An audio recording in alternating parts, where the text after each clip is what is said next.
In this video, we are going to learn how to bind the port and host together with a socket. Now you must be thinking, why do we actually need to bind the port and the host together with a socket? Isn't socket enough to connect computers? The answer is not really. I might be able to open up a line of communication with sockets, but it really needs to know the information about the computer or the device it is supposed to be communicating with. And that is what we are going to be doing in this video. So the first thing we are going to do is just write a basic comment that says we are going to be binding the port and the host together. So we just write binding the socket and listening for connections. The second thing we are going to be doing in this video is actually listening for connections. So there is this server.py file that is going to be sitting on a server, and it's going to be listening for connections from its victims or maybe your friend or any other kind of client. So before accepting connections, we actually have to listen for connections, and that is what we are going to be doing in this video along with binding the socket. So let's get started with binding the socket, and at the end we listen for connections. So the next thing we are going to do is actually create a function that is going to bind the host and the port together with a socket. We'll just create a function, call it bind_socket, put brackets, put a colon, and then we are going to just copy and paste this over here. And we are doing this because we want to access the values of these global variables. In Python, whenever you want to access the variables that are global of another function, you have to declare them again globally using this global keyword variable. Now we have the values of port in our bind socket function, not bind, in bind socket function. So just to test out whether our bind socket function is working properly or not, and whether the values of port are getting to this function or not, we are going to print binding the port and then the port number, which is actually just port.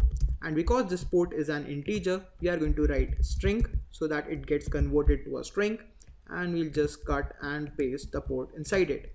So whenever this bind socket function is called, it's definitely going to print the binding the port and then the port number.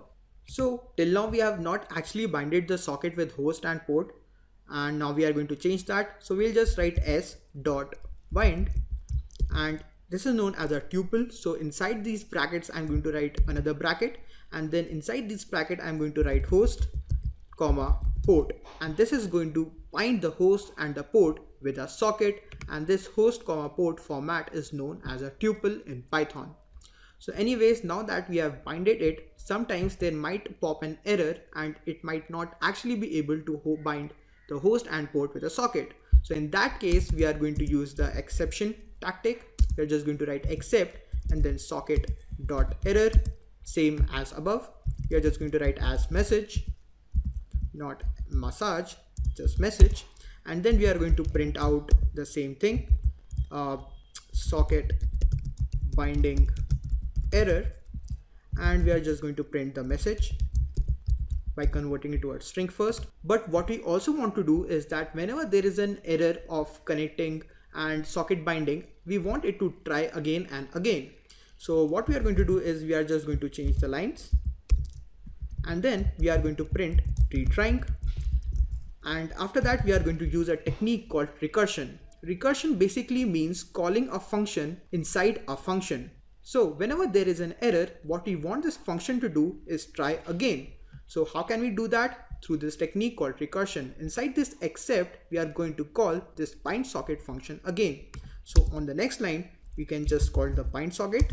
Now, whenever there is an error in binding the socket, it's going to go to this except section, and it's going to call the bind socket function again, which is going to try the whole process again of binding the port and host together with a socket.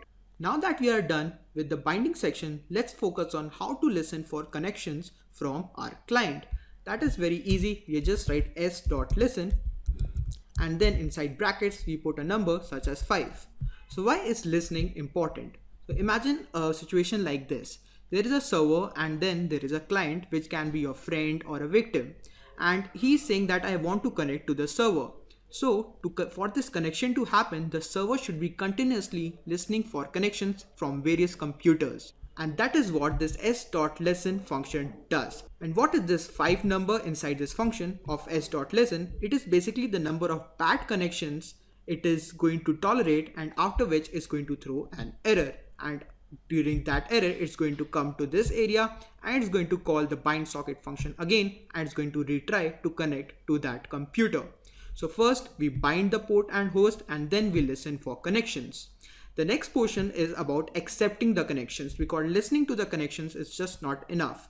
If there is a client or a victim trying to connect to us, we have to first listen to those connections, and when the connection is initiated, we actually have to accept the connection from our side, that is from the hacker side or the server side. So in the next video, we are going to be learning how to accept connections.